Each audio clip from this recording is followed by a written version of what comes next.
Okay, give me, spell your name for me. Robertpotter,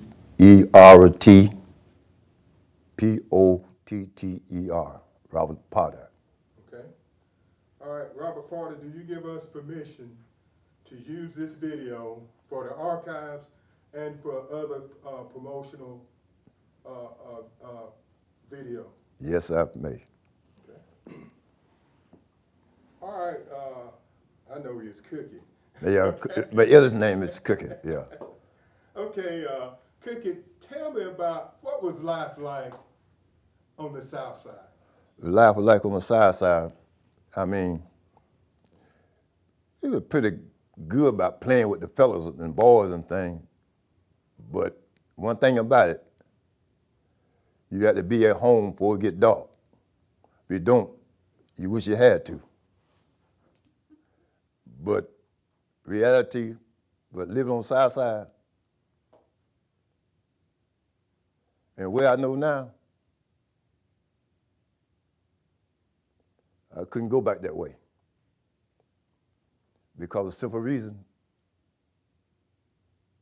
you can sit in the house and count the chickens on the floor. At night, you can see the moon rising.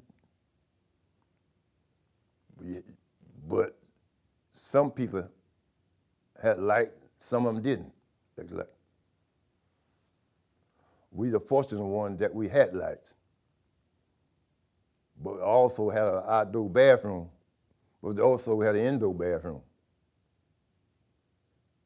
And when we coming up, our parents and let us go outside and use the bathroom. They go out there. And one day I was sitting on the porch, about dark. I see my mama come around the house running. I said, "What's wrong with you?" "Oh, I ain't gonna tell you what happened. I feel a hand crawl across my hand." I said, "What you do?" I was out there in that bathroom. I said, "What you doing out there in that bathroom? You got one inside the house." "Well, you know how it is, son. You be used to that, so you know." I said, "I don't know. You tell me about it." She said, she started telling me about the old time and the good time when they were coming up. That's all they knew was the outdoor bathroom. I said, "What?" I started looking at them, kind of funny looking. I said, then it threw me off a loop. I said, "Whoa, man." I said, "What?" I said, "Y'all have mine rough." I said, "Son, you just don't know. We have a time coming up." I said, "It couldn't have been no better time we had coming up now. We're a little better now." I said to myself, when I get older, I don't want to live like this. And I thank the Lord brought me a long ways. Let me ask you this. What was the neighborhood like? This neighborhood is everybody got along just like sister and brother. If you pass by the street and don't speak to the elder lady, you speak next time because both of them whoop you. She'll tell your mama, "You know your son come out here and he didn't say good evening, how y'all doing, nothing." She said, "Well," I said, "wait till I get home. I'll ask him about it." When you get home, that lady said, "You didn't speak to her." I said, "Yes, I did." "No, you ain't. No, yes, you ain't gonna tell no story." I said, "Oh. Yeah, I did. I did speak." She said, "No, you didn't." I said, "Mama, I'm gonna tell you the truth. I didn't speak. Well, come on back in." "What you finna do?" "Go get me a switch. Get one of those small switches." "What you get this here for?" "That's all right. I go in. She go in and got one of them limbs like that. Oh, she went to work on me. The next time you know how to speak to her, I said, "Yes, ma'am. I know how to speak." And back then, as a kid is today, back then, parents could whip you and your neighbor could whip you. Won't nothing be said. Now, the days, this generation, if you said something with them kids, the mama want to whip you. I don't know, everybody on Southside get along pretty good. Just like a neighborhood, like a community. Everybody knew one another. Now, do you think the discipline that was in the community had a lot to do with the way that you grew up and the man you became? That's true. It sure did. They taught me when we come up, ain't no such thing as time out. It's the bill. It's the bill. One day I was sitting there, I got mad. Everybody went to movie. I was small. I didn't want to go to movie. I was bad. And I went in bed. I was so mad. We had the fireplace. I got mad and threw the quilt in the fireplace. I wish I did. I wouldn't never did that no more. He said, come back. I said, my grandmama told me, I'm going to tell your daddy. I said, I don't care. Tell it. You know, smart. I wish I would never say that. That man broke a belt on me. He broke a belt on me, a leather belt. I said, I'd never do that no more. And that's the time now, back then and now, ain't no such thing as time out. That's why children so bad it is now. They spare the rod. They spoil the child. When you spoil a child, you spare the rod. So we everybody in our neighborhood got along. The neighbor didn't beat you, your mama will. If you go outside and do something wrong, and the neighbor don't like you, see what you're doing, I'm gonna whoop you. I'm gonna whoop you and tell your mama whoop you. And you get another whoop when you get home. Let me ask you this. What did you, I know you played in minor league baseball, okay? What did y'all do for fun in the neighborhood? See, back then, what we did is a bunch of us, the Grasses, the Taylor, her brother, Chip. All we did, we had a baseball team. On Sunday evening, we go over there. On Saturday, and every day we get a chance, we go had a baseball at school. Old school, we went to school over there on Southside, had a baseball field. So we get together, all of us, and play baseball till old man Hawk on the funeral home. They got a little league team up. Little league team up, we had to go from the Hawk, they had the Renewal Club, L Club, and two more teams. So what we did, old man Hawk bought some uniform on 4th of July. We had a pretty good baseball team, man. Nobody couldn't beat us. They showed what we do. We were playing to the center down there. On the center, we had to walk from Southside to Lincoln Community Center just to play baseball. So me, my cousin Booyah, Blue, Curly, Chip, I was the only little thing out there. I was about 5 or 6. I was running around. I thought I was still on something. I was big. Man, them big old boys out there, I was playing third base. Bluegrass out there playing right field. He said, I said, man, baseball. I said, you ain't got no glove? I don't need no glove. Go out there and play it. He was catching ball bare hand. I said, man, now that was the days. That was the days back then. We had to walk. We growed up at the center. We had to walk one side of town to nothing. On Southside, we didn't have nothing to do. But we gotta have a baseball team. All the way on the baseball team on Sunday, we get back there in Paxton behind the school. We made it a field. And then, back then, it was 2 white boys named Jerry. What the other white boy name? Named Jerry and I can't call his name. And there were two of them brothers would come out there and play with us on Southern evenings. They lived down on Deuce Street. So the school would have a fence separate us from the white folks. So we went down there. We played. They come out there and play with us. We treat them just like brothers. When I saw Jerry the other day, he told me his brother had passed away. He was in New Orleans. I said, Lord have mercy. But every time he see me, he holler at me. So it was pretty nice back then. Now,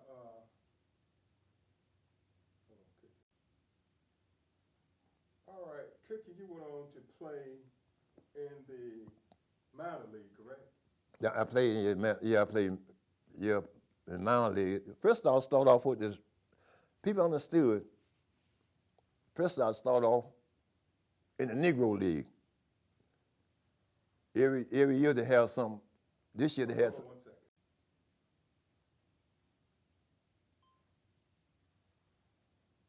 Okay, look at that way, Cookie. All right.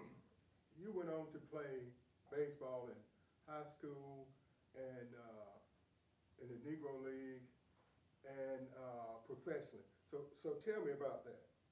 Okay. When I went to play at the high school, my senior year, we won the state champion. Up there in some little town called Pine Level, Alabama. There's some school up there. I don't know the name of the school. It's been so long, I don't know. So, but after then, after I finished school, I went to Philadelphia. I was sitting in my living room with my grandmother. A dude from New Jersey called me, wanted to play in the East Orange League. So I played that for a while, and then I said, they ain't gonna stop me. So I went joined the Indianapolis Clowns, the Negro League. I played with Satchel Paige. And I played that a couple of years with Satchel Paige. Then I went to spring training for the Cincinnati Reds, and I made a team. And I played 2 or 3 years from down there.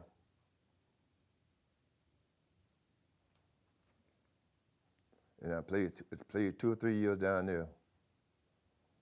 And messed around. The little leg got hurt playing football, so it gave me trouble. So I had to leave that alone. Then I come back to Dothan, and I played for the Dothan Tigers down there. I played shortstop.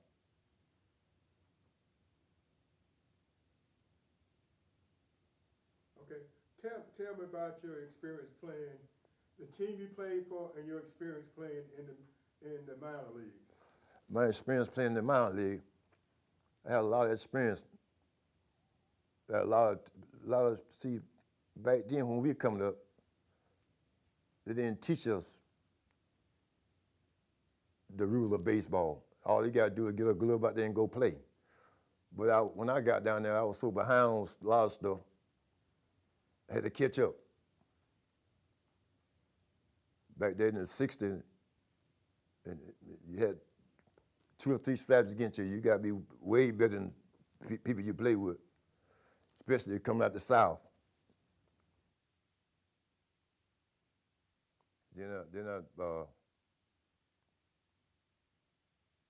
They kept me equipment.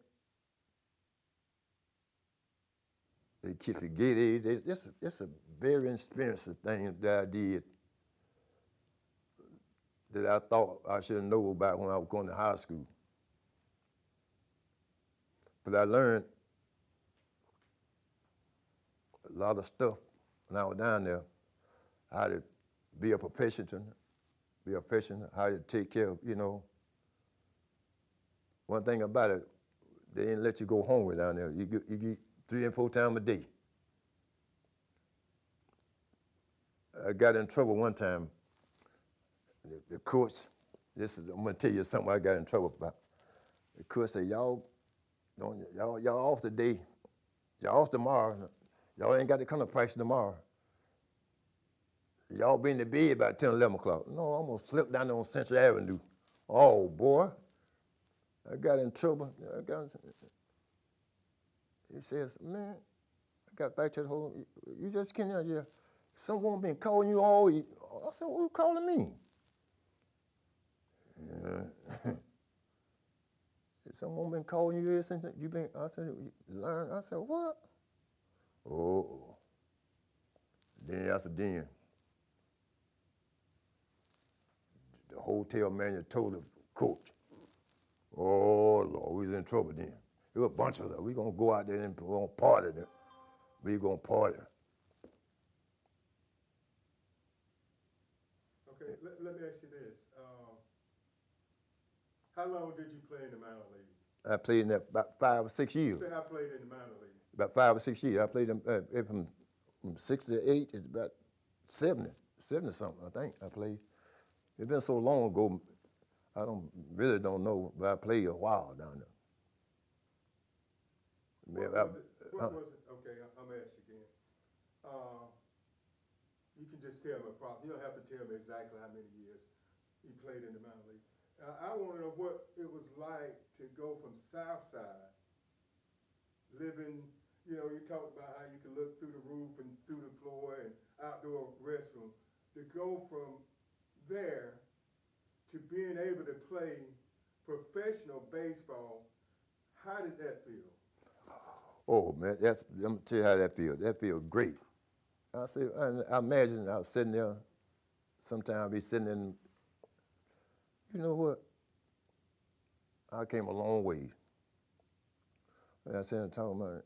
Went from my daddy to teach me how to play. He taught me how to play. He said, you gonna catch this ball? I'm gonna whoop you. I had to catch it. So he taught me how to play. All the short story about going from the Southside to the major league was a whole lot different. That's where we learned how to play back then. My dad taught all of them how to play. I used to get out there. I was a small kid. I used to get out there and play on Southside. Me and the fellas, my partner Blue and Curly, we used to get in and play on Southside. And I said to myself, somebody gonna make it out this group. I didn't know it was me. I just go, everybody, that's all we know how to do, to play baseball. We had no other, that's all we know. When I got to the minor league, they ain't called me. They ain't called me by my first name. They called me Big Gip, Bully Ball. And so they call me Billy Ball, Big Gip. They call me all kinds of names. They call me, what else they call me? They ain't call me by my real name. They'll call me some other nickname to give me. So I enjoyed playing with them. We had different people from all the Venezuela, all the Dominican Republican. I enjoyed playing with them. One day I would come down there. It's Puerto Rican, because I wouldn't know about no Spanish. He talking about, what's up, Nietzsche? I said, what do you mean by Nietzsche? I said, well, what y'all say? I said, man, one guy said, you know what he mean, don't you? I said, no, I don't know what he mean. He said, what's up, my nigga? He said, what's up, my nigga? I said, Lord have mercy, I'm learning something every day. Yeah, I enjoy playing with them. They are really nice people to play with. I enjoy living with them. They play, but then, back then, we had to punch our own apartment. We had to pay for our own apartment. They give enough money to pay for your rent, and your gross and all that. I was making about $1,000 a month. That was plenty of money back then. Yeah, you know, take care of mom, I sent mom them some, and I said, now take the rest of it. We had about 4 or 5 staying in the house together, so we chipped in, paid the rent, water and light bill. So it was a time, man. I enjoyed it, but it's time. Then I left in. Okay, let me ask you this. All right. If it was one thing that you had to say about growing up on the South Side, what would it be? The one thing I had to say about growing on the South Side, when we were coming up, we learned a lot of places, the thing about Southside. What Southside meant to us is a community. Everybody in the community got along together. There wasn't no fussing and fighting, wasn't no shooting and going on, wasn't no knife, because black folk back then couldn't afford a tow gun, so they fight, then they be back friends the next day. I had a partner named me and Blue, David Grass. We used to fight and hug one. The next day we be hugging one another. Nowadays, the days now, if you hit one another now, you're going to be wake up stay all night because they're coming at you. So I enjoyed Southside when I was coming up. But you had to go when you had to go. I sure had to, well, in a way, it benefits us for a reason. Everything happens for a reason. The reason, I know it had to be another reason what happened, why they sold out over there. I don't know who sold out. I don't know what Mr. Marie said. What you call that? Urban renewal. What? Urban renewal. Urban Renewal. I ain't never heard that before. You missed out. You heard Urban Renewal before? Later years. Oh, later years. Oh, okay. All I know is you got to get up and go. All I know is move and move. I enjoy from South. I enjoy Southside because, you know, because we didn't have no activities over there. The only activity we had is behind the schoolhouse. I used to play. I used to go down to the Lincoln Community Center. We had to walk way over there. We weren't going to walk over there at our age.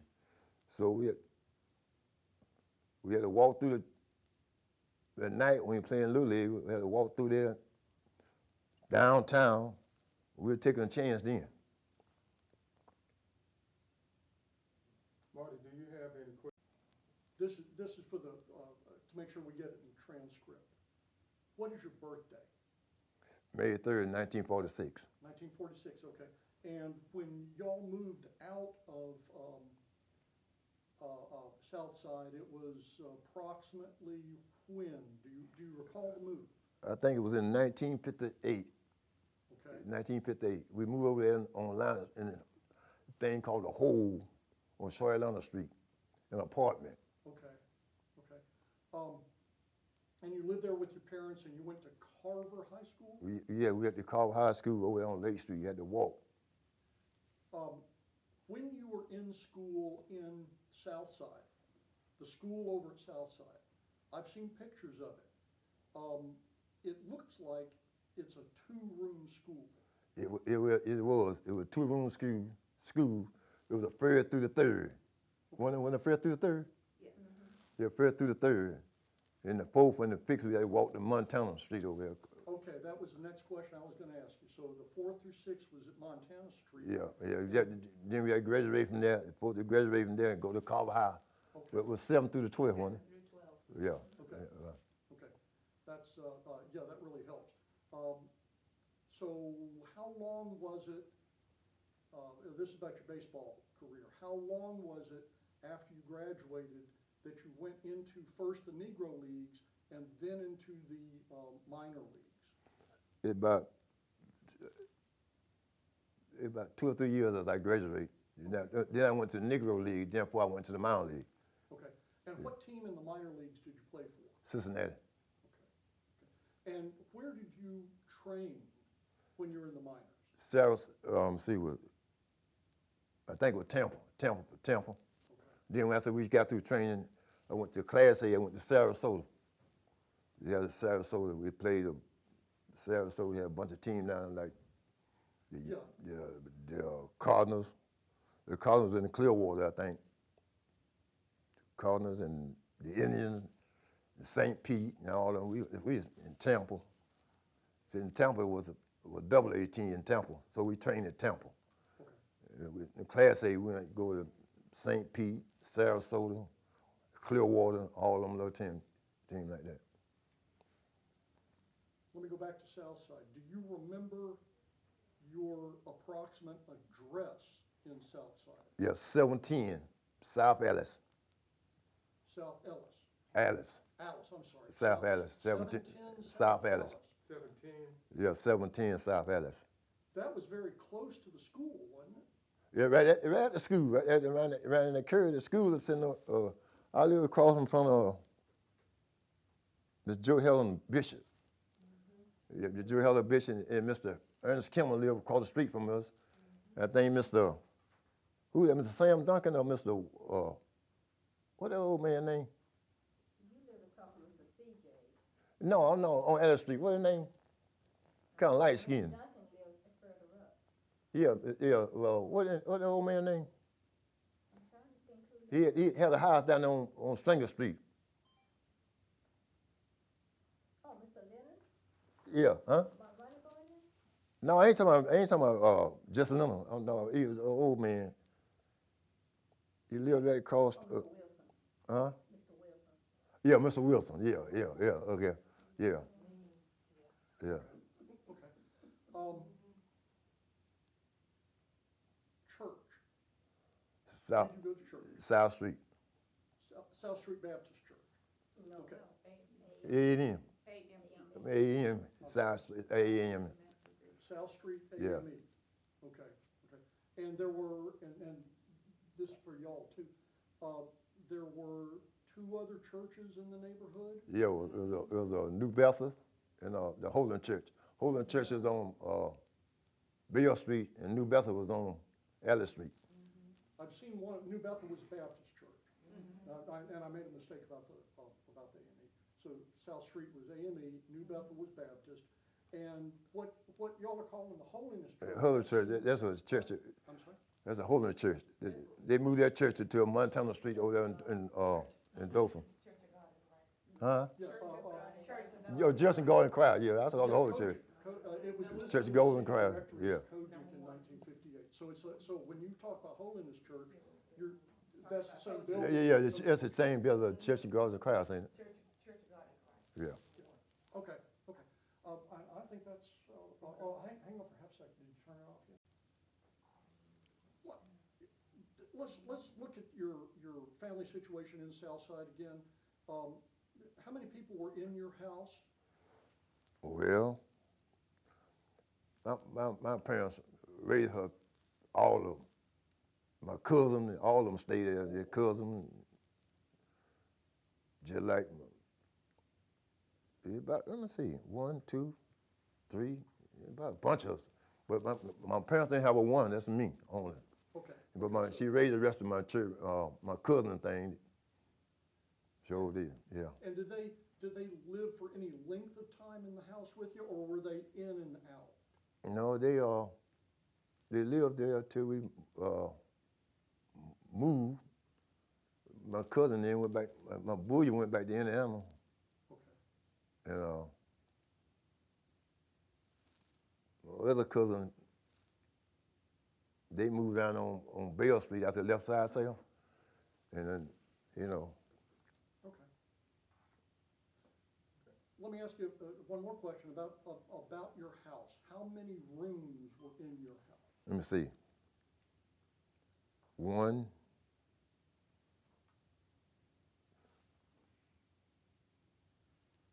2, let's see, 1, 2, 3, 3 in a kitchen, in a bathroom. Okay, so 3 rooms, a kitchen, and a Mm-hmm. bathroom inside, okay, okay. Yeah, and that's it for me. Okay, I'm gonna ask you one other question, Cookie. What was it, Satchel Paige like? What kind of guy was he? Satchel Paige was he a real man. He was a good guy. Satchel Paige, one thing about it, he talk a lot of junk, but he don't take nothing off you now. But he said, me and him sitting there and talking. He said, let me tell you something. I've been playing baseball for all my life. I said, you don't want, he told me I only want to have a chance to make it to the big. So I know one day, me and him went to Chicago.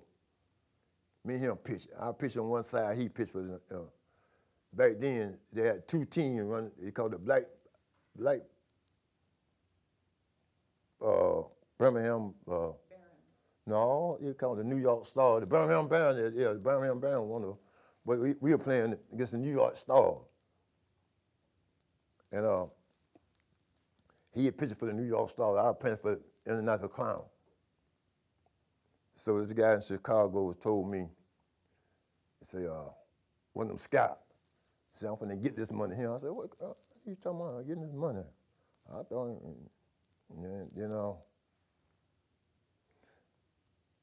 after the season over,